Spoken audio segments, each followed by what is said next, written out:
সংসার জীবনে শুক্রবার অথবা ছুটির দিন বলতে কোনো কিছু নেই। প্রতিদিনই যেন সকাল থেকে রাত পর্যন্ত কাজ করতেই হয়। হ্যালো, আসসালামু আলাইকুম, welcome to my another new blog. কেমন আছেন সবাই? আশা করছি আল্লাহর অশেষ রহমতে ভালো আছেন।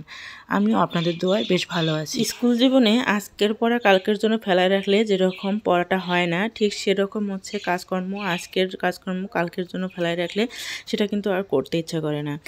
ওই যে কয়েকদিন আগে পুডিং বানিয়েছিলাম, তারপর হচ্ছে প্লেট বাটিগুলো সুন্দর করে পরিষ্কার টেবিলের উপরে শুকাতে দিয়েছিলাম। তো সেগুলো আজকে তুলে রাখবো কালকে তুলে রাখবো করে করে তুলে রাখাই হয়নি।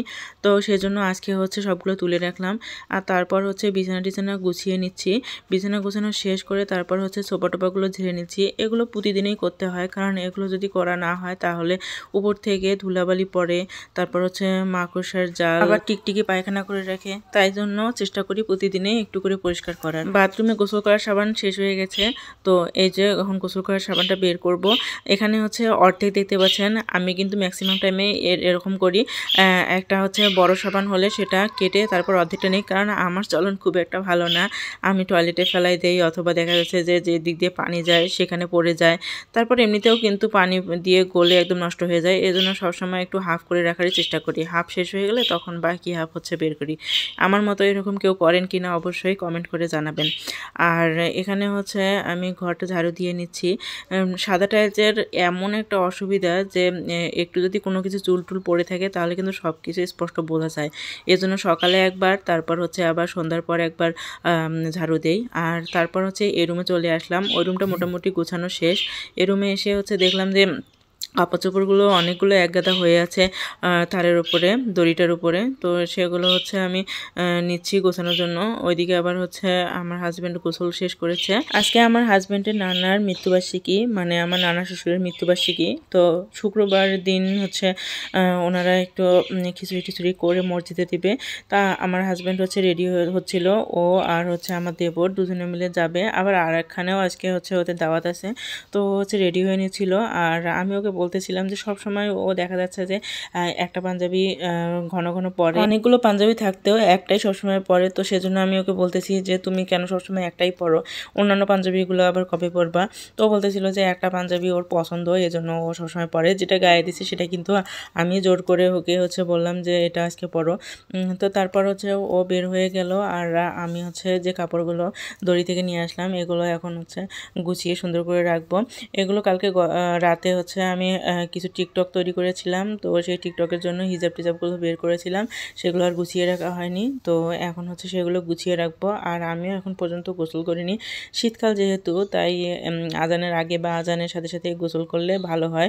তখন হচ্ছে পানিটা একটু গরমই থাকে, আর দেরি করে গোসল করে ঠান্ডাও লাগে, আর তখন হচ্ছে অলসতা হয়, গোসল করতে ইচ্ছা করে না।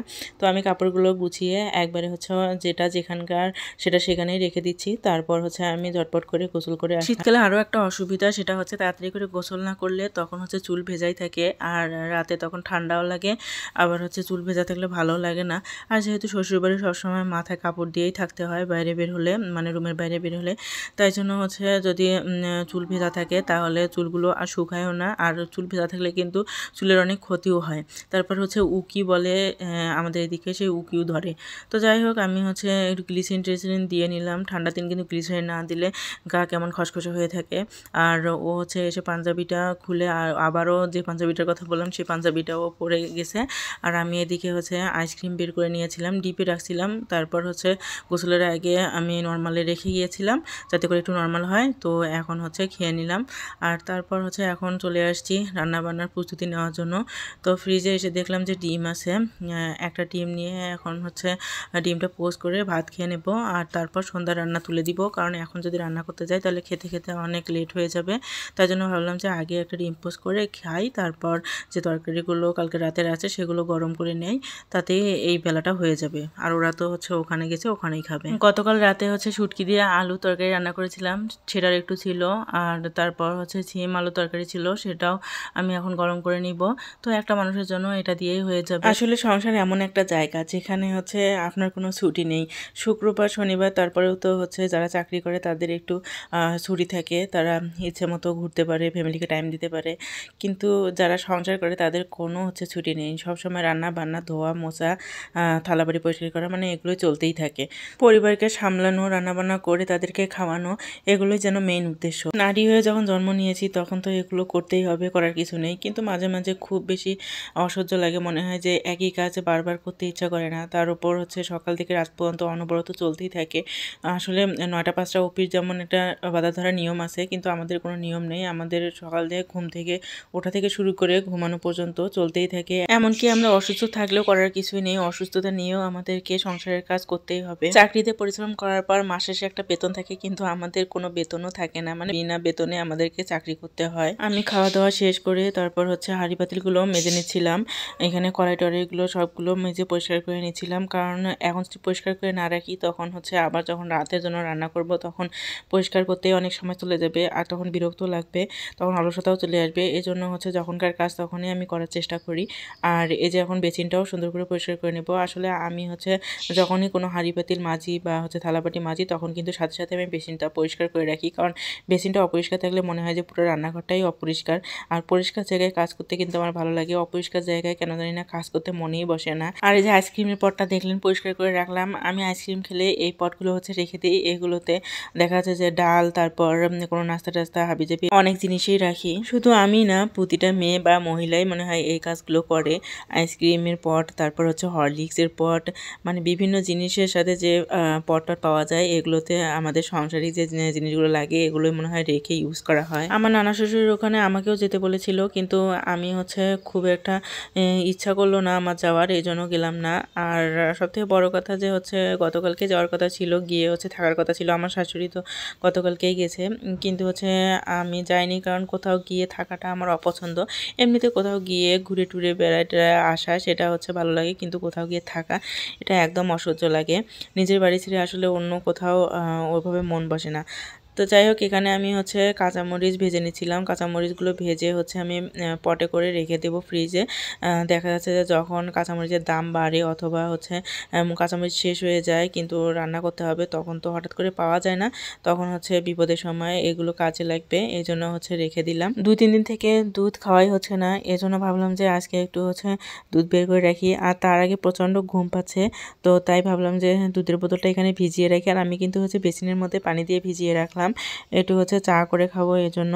আর এদিকে হচ্ছে পাখিগুলোকে দেখতেছিলাম যে কি অবস্থা। এখানে হচ্ছে একটা পাখি কিন্তু খুবই একটু দুষ্টু টাইপের বলা চলে, ও হচ্ছে বাকি 3টা পাখিকে কেমন জানি ঠোঁট দিয়ে ঠোক্কর মারে। তো এই জন্য হচ্ছে একটা পাখি প্রায় অসুস্থই হয়ে গিয়েছিল।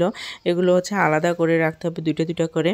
আর এই যে খিচুড়ি হচ্ছে পাঠাই দিয়েছে আমার দেবর, তারপর হচ্ছে আমার হাজব্যান্ড গিয়েছিলো, ওদের দ্বারাই পাঠিয়ে দিয়েছে। তো হচ্ছে আমি এখানে অল্প করে একটু নিচ্ছি, আর বাকিটা রাখতেছি, রাতে হচ্ছে ওরা আবার খেতে পারবে। কারণ হচ্ছে খিচুড়ি যেহেতু আছে সেহেতু রান্না না করলেও চলবে, অথবা অল্প করে রান্না করলেও হবে। তো এখানে আমি হচ্ছে 2টা ঢেলে নিচ্ছি, অনেকটাই গলছে, আর যেগুলো গলেনি সেটা আবার ফ্রিজে আমি তুলে রাখবো।